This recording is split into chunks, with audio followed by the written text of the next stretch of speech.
Welcome to maths and science nexus. मैं कामिल। आज हम लोग करने जा रहे हैं exercise 10.2 circle chapter 10 class math NCERT का। ये इसका 5th वीडियो है। ठीक है, इससे पहले 4 वीडियो और है। इसमें पहले वीडियो में इंट्रोडक्शन है, दूसरे में एक्सरसाइज 10.1 है और ये 10.2 का ये तीसरा वीडियो है। ठीक है, इससे पहले 2 वीडियो और कर चुके हैं, जिसमें पहले में 1 से लेके 4 तक और दूसरे में 4 से लेके 5 से लेके 9 तक का क्वेश्चन किया हुआ। ये क्वेश्चन नंबर 10 से स्टार्ट कर रहे हैं, उस सारे का डिस्क्रिप्शन बॉक्स में लिंक दे दिया गया है। तो चलिए शुरू करते हैं एक्सरसाइज 10.2 का क्वेश्चन नंबर 10 से। Prove that angle subtended by the two tangent drawn from external point to a circle is supplementary to angle subtended by the line segment joining the point of contact. तो चलिए पहले समझने की कोशिश करते हैं कि क्या कह रहा है। तो एंगल सबटेंडेड, कोई सर्किल बना लेते हैं, ठीक है, और कोई पॉइंट है यहां से, ये एक्सटर्नल पॉइंट से टैंजेंट ड्रॉ किया। ठीक है, ये टैंजेंट ड्रॉ किया, ये क्या हो गया, पॉइंट ऑफ कांटेक्ट, और ये भी पॉइंट ऑफ कांटेक्ट। इस दोनों को ज्वाइन कर लिया और ये क्या हो जाएगा, ये सेंटर हो गया। तो सेंटर से ये आएगा, ये एंगल, ये लाइन दोनों कौन ज्वाइन कर रहा है, ये एंगल, ये लाइन पॉइंट ऑफ क्या हो रहा है, angle subtended the line joining the point of contact. तो ये पॉइंट ऑफ कांटेक्ट, इसको मान लेते हैं एक्सटर्नल पॉइंट पी, और ये ए, ये बी, और सेंटर क्या है, ओ। तो ये पॉइंट ऑफ कांटेक्ट को जोड़ रहा है ए बी, ये लाइन। तो ये joining the point of contact to the centre, ये दोनों को जोड़ रहा। तो ये एंगल सबटेंड कर रहा है, ये एंगल और ये एंगल, ये हमको प्रूव कर रहा है कि ये दोनों एंगल क्या है, सप्लीमेंट्री है। यानी सप्लीमेंट्री किसको कहते हैं, दोनों एंगल का सम क्या हो, 180 डिग्री हो। क्या हो, 180 डिग्री। दोनों एंगल का सम कितना हो, दोनों एंगल का सम 180 डिग्री हो। ये हमको प्रूव करना है। ठीक है, तो हम लोग पहले क्या करते हैं, लिखते हैं statements. Let us assume a circle with centre O. ठीक है, और क्या है, with centre O, a tangent to it from external point P to tangent external point P to tangent PA and PB are drawn। ठीक है, PA कहां पे meet कर रहा है, PR and PA intersect at circle, intersect circle at A and PB intersect at B। ठीक है ना, P का PB कहां पे कर रहा है, B पे। तो ये P और A क्या हो जाएगा, A और B क्या हो जाएगा, पॉइंट ऑफ कॉन्टैक्ट। तो हमको मालूम है कि पॉइंट ऑफ कांटेक्ट पे क्या होता है, परपेंडिकुलर, यहां से ये 90 डिग्री, ये भी 90 डिग्री। ठीक है, और ये देखिए क्वाड्रिलेटरल बन रहा है, ये पी बी ओ ए। ठीक है, तो हम पहले लिख लेते हैं, ये क्या हो जाएगा, इसका नाम क्या हो जाएगा, P O B P, angle O B P equal to क्या होगा, 90 डिग्री। क्यों होगा, ये क्या है, angle at point of contact. ठीक है, और इसका ये angle O A P, angle O A P equal to क्या होगा, 90 डिग्री। ये भी क्या है, angle at point of contact. अब ये देखिए पूरा, ये जो है ये क्वाड्रिलेटरल बन गया, 4 साइड, 1 2 3 4, तो क्वाड्रिलेटरल है। तो हमको क्या लिखेंगे, इन क्या है, इन क्वाड्रिलेटरल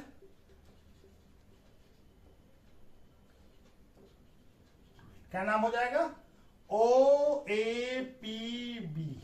ठीक है, O P A B, in quadrilateral O, यहां पे लिख देते हैं, in quadrilateral O A P B. ठीक है, क्या हो जाएगा, इस सारे एंगल का सम कितना होगा, ये एंगल क्या है, एंगल, इसको क्या बोल सकते हैं, इसको बोल सकते हैं ए ओ बी प्लस इस एंगल से सबटेंड कर ए ओ बी, और ये क्या हो जाएगा, ये हो जाएगा angle B O B P, और इस एंगल का नाम क्या हो जाएगा, बीपीए या ए बीपीए या ए बीपी भी बोल सकते थे, प्लस और ये एंगल और कौन सा बच गया, ये वाला angle O A P equal to क्या हो जाएगा 360। क्यों हो जाएगा, sum of all interior angle of quadrilateral क्या होता है, ऑफ क्वाड्रिलेटरल इज 360 डिग्री। सारे क्वाड्रिलेटरल के सारे इंटीरियर एंगल का सम कितना होता है 360 डिग्री। तो हमको मालूम है कि एंगल बीओपी और एंगल ओएपी, ये एंगल लिख लीजिए, ठीक है ना। एंगल कितना होता है 90 है, तो क्या हो जाएगा एंगल एओपी प्लस ये कितना 90 प्लस एंगल बीपीए प्लस ये 90 इक्वल टू कितना हो गया 360, ठीक है। अभी क्या हो जाएगा angle AOP plus angle BPA equal to कितना हो जाएगा, प्लस 180 इक्वल टू 360, ठीक है, दिख रहा है ना। हाँ चलिए अब यहां पे कर लेते हैं हम लोग, ठीक है, कट जाएगा वहां से, ठीक है। अभी क्या हो जाएगा angle AOP plus angle BPA equal to कितना हो गया 360 माइनस 180, ठीक है, ये कितना हो गया 180। इस दोनों का सम क्या आ गया 180 आ गया, इस एंगल का और ये एंगल, यही तो एंगल है ना बीपीए और ये एओबी, ये दोनों का सम कितना आ गया 180, तो दोनों क्या हो गया, हेंस ये क्या लिखा हुआ है सप्लीमेंट्री हो गया, ये एंगल और ये एंगल दोनों सप्लीमेंट्री हो गया। तो क्या angle between, hence angle between two tangent, ये दो टैंजेंट के बीच का एंगल हो गया ये, from external point to the circle, to a circle is supplementary to the angle subtended by the line joining the point of contact, ठीक है ना। ये देखिए line of point of contact पे दोनों, ये ए बी लाइन ज्वाइन कर रहा है, ये एंगल कहां सब्टेंड कर रहा है ये वाला, और ये वाला एंगल है एक्सटर्नल पॉइंट से जो पॉइंट आ रहा है ये दोनों टैंजेंट को, तो ये दोनों मिलके क्या बन गया, इसी दोनों का वैल्यू तो आया 180 डिग्री, ये आया ना, तो ये प्रूफ हो गया, हेंस प्रूफ, ठीक है, तो ये प्रूफ हो गया। अरे बाबा कट गया है, रुकिए तब तो मिटा के करना पड़ेगा इसको।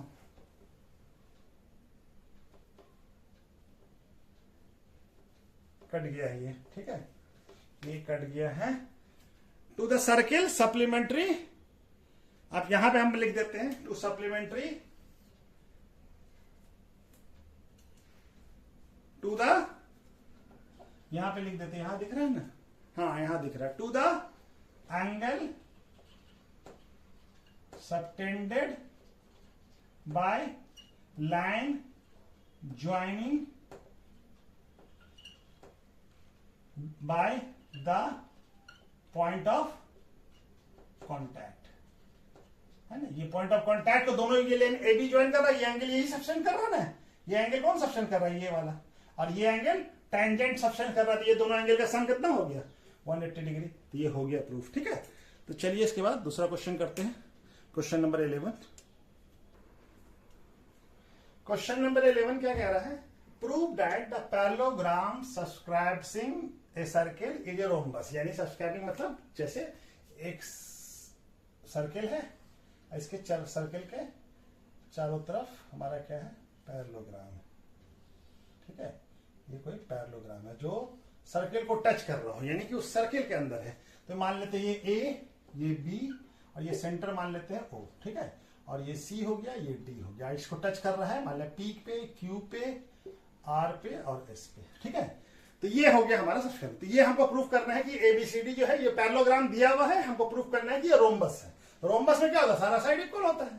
पैरेललोग्राम का स्पेशल केस रोम्बस, तो हम क्या मान लेंगे, क्या लिखेंगे, let us assume ABCD is a parallelogram, ठीक है, parallelogram which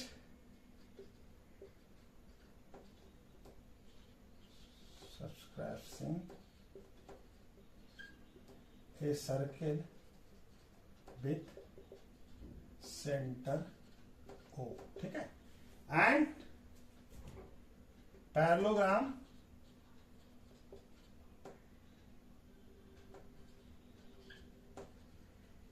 gram touches circle at P, Q, R and S, इस पॉइंट पे टच कर रहा है, ठीक है।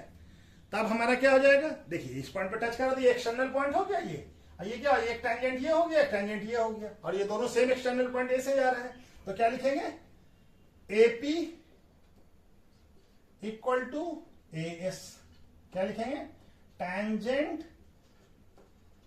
From same external point A, ठीक है। तो ये पहला इक्वेशन हो गया, ठीक है, फर्स्ट इक्वेशन हो गया। उसी तरह दूसरा इक्वेशन, ये वाला और ये वाला दोनों सेम एक्सटर्नल पॉइंट बी से आ रहा है, तो क्या हो जाएगा, ये हो जाएगा BP इक्वल टू BQ, और ये क्या हो जाएगा, इक्वेशन नंबर 2, ये भी क्या लिखाएगा, tangent from same external point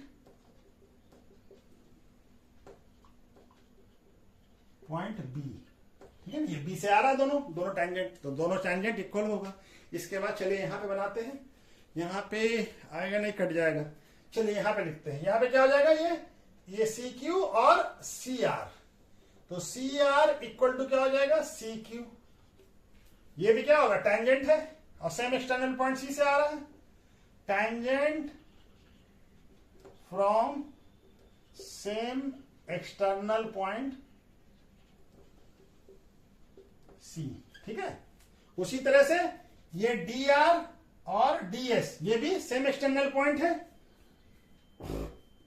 तो क्या लिखेंगे, DR इक्वल टू DS, और ये क्या हो जाएगा, टैंजेंट, और इसको इक्वेशन नंबर 3 मान लेते हैं, ये question number 1, 2, tangent from same external point B, ठीक है, B से आ रहा है, ये क्वेश्चन नंबर 4 हो गया, ठीक है। अच्छा जी, एक चीज और लिखना भूल गए, ये पैरेललोग्राम है, तो अच्छा चलिए इसको कर लेगा अभी, ठीक है। अब हमारा क्या हो गया जी, एडिंग 1, 2, 3 एंड 4, सबको ऐड कर दीजिए, तो AP equal to BP equal to CR equal to DR equal to AS plus BQ plus CQ plus DS, ठीक है। अच्छा जी, AP और BP क्या हो गया, AP यहां तक और BP यहां तक, ये दोनों मिलकर क्या बन जाएगा, AB बन जाएगा, और CR कौन सा, ये वाला, और DR, ये दोनों मिलकर क्या बन जाएगा, DC या CD। अच्छा जी, AS और DS, AS यहां तक और DS यहां तक, ये क्या बन जाएगा, AD, ठीक है। और दूसरा क्या बन गया, BQ और CQ, BQ और CQ, ये दोनों मिलकर क्या बन जाएगा, BC, ठीक है। तो ये हमारा हो गया। अब देखिए, अब हमारा क्या है कि ABCD क्या है, ABCD पैरेललोग्राम है, तो हमारा क्या होगा, AB equal to opposite side equal होगा, AB equal to CD and BC equal to AD, good, ठीक है ना, ये हो गया। तो ये दोनों क्यों होगा, opposite sides of parallelogram are equal होता है, ठीक है, इक्वल है, ठीक है। अब AB की जगह पे CD रख दे या CD की जगह पे AB रख दे, जो भी इस वाले क्वेश्चन में, ठीक है ना, इस वाले में, तो क्या हो जाएगा, AB रख देते हैं, AB प्लस CD की जगह पे AB रख दिया, ठीक है। और यहां पे BC की जगह पे AD रख दें या BC की जगह पे CD रख दें, चलिए AD की जगह पे BC रख देते हैं, BC प्लस BC, तो क्या हो जाएगा, 2AB इक्वल टू 2BC, ये 2 कट जाएगा, ए बी इक्वल टू क्या आ जाएगा, बी सी, यानी एडजेसेंट साइड भी बराबर हो गया, कटा नहीं ना है, ठीक है। ये अब एडजेसेंट साइड भी बराबर हो गया हमारा, यानी A B equal to B C हो गया, तो A B B C equal to A D भी हो जाएगा और सी डी भी हो जाएगा। तो इससे क्या हो जाएगा फ्रॉम, ये क्वेश्चन नंबर 5, ठीक है। इससे क्या हो जाएगा, ए बी यहां पे बना रहे हैं हम, ठीक है, दिख रहा है ना, ये ए बी इक्वल टू क्या है, A B equal to B C D तो है, और साथ में क्या है, बी सी भी है, और बी सी इक्वल टू क्या है, B C equal to A D है। तो ये चारों साइड बराबर हो गया, सब एक दूसरे के बराबर हो गया, हेंस क्या हो जाएगा, ऑल, यहां पे जगह है क्या, दिख रहा है, यहां पे कर लेते हैं, यहां पे बनाते हैं, ठीक है। A B equal to C D equal to B C equal to A D, hence all side of a parallelogram are equal, then its rhombus क्या हो जाएगा, rhombus, ठीक है ना। तो यही प्रूफ करना था हमको, therefore A B C D is a rhombus, ठीक है, प्रूफ, ये प्रूफ करना था ना, तो प्रूफ हो गया, ठीक है। चलिए इसके ऊपर कटा नहीं ना कुछ, थोड़ा सा कट रहा है रोम्बस, रोम्बस में थोड़ा सा A B C D is a rhombus, ये थोड़ा कट गया है, तो चलिए इस रोम्बस को यहां पे लिख लीजिए, रोम्बस, ठीक है। ये देखा नहीं कटा ना, नहीं अब आ जा रहा, ठीक है। चलिए